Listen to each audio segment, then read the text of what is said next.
All right, we are up. It actually made it up the bridge pretty fucking smooth. Over here in the background, that is San Francisco. That is the Bay Bridge. Don't know if you can see the tower right there. Oh yeah, right there. But I moved the bar 2 inches down, so I'm gonna move it 1 inch back up.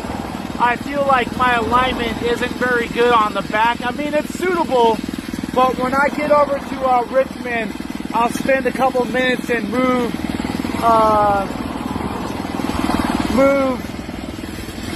that to the top, because I think it's at an angle like this, and that's what's causing the extra shimmy. So I'll fix that. Yeah, I can see that right here.